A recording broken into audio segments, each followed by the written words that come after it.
ನಮ್ಮ strength batting. ಅದರಲ್ಲೂ ನಮ್ಮ RCB ನಾಯಕಿ ಇದಾರಲ್ಲ ಸ್ಮೃತಿ ಮಂದಾನ, 2024 ಅಂಡ್ 2025 ಅಲ್ಲಿ ಅದ್ಭುತ ಫಾರ್ಮ್ ಅಲ್ಲಿ ಇದ್ದಾರೆ. ವರ್ಲ್ಡ್ ನಂಬರ್ 1 ಬ್ಯಾಟರ್ ಯಾರು ODIs ಅಲ್ಲಿ ಅಂತ ಕೇಳಿದ್ರೆ ಅದು Smriti Mandhana, by far the best. 4 ಶತಕ ಬಂದಿದೆ 2024 ಅಲ್ಲಿ. ಆಲ್ರೆಡಿ ಈ ವರ್ಷದಲ್ಲಿ 4 ಶತಕ ಹೊಡೆದಿದ್ದಾರೆ. ಬ್ಯಾಕ್ ಟು ಬ್ಯಾಕ್ 100s ಹೊಡೆದಿದ್ದಾರೆ ಅಗೇನ್ಸ್ಟ್ ಆಸ್ಟ್ರೇಲಿಯಾ.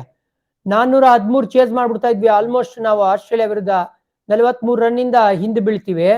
ಸ್ಮೃತಿ ಮಂದಾನ ಅಲ್ಲಿ ವುಮೆನ್ಸ್ ಕ್ರಿಕೆಟ್ ಮಾತ್ರ ಅಲ್ಲ, ಇಂಡಿಯನ್ ಕ್ರಿಕೆಟ್ ಹಿಸ್ಟ್ರಿಲೇ ಫಾಸ್ಟೆಸ್ಟ್ ODI ಸೆಂಚುರಿ ಮಾಡ್ತಾರೆ. 50 ಬಾಲಲ್ಲಿ ಶತಕನ ಬಾರಿಸಿರುವಂತ ಒಂದು ಹೆಗ್ಗಳಿಕೆ ಇದೆ. 4888 ರನ್ ಮಾಡಿರೋದು. ಅಂದ್ರೆ ಇನ್ನು 112 ರನ್ಸ್ ಈ ವರ್ಲ್ಡ್ ಕಪ್ ಅಲ್ಲಿ ಮಾಡಿದ್ರು ಅಂತ ಹೇಳಿದ್ರೆ 5000 ಮೈಲಿಗಲ್ಲು ಮುಟ್ತಾರೆ, ಸೆಕೆಂಡ್ ಪ್ಲೇಯರ್ ಆಗ್ತಾರೆ. ಟಾಪ್ ಅಲ್ಲಿ ಕೂತಿರೋದು ಯಾರು ಗೊತ್ತಾ? ಮಿತಾಲಿ ರಾಜ್ ಅವರು ಒಂದು ಲೆಜೆಂಡ್ ಅಂತ ಹೇಳಿದ್ರೆ ಅದೇ ಒಂದು ಹಾದಿಲಿ ಸಾಕ್ತಾ ಇರೋದು ನಮ್ಮ RCB ನಾಯಕಿ ಆದಂತಹ ಸ್ಮೃತಿ ಮಂದಾನ.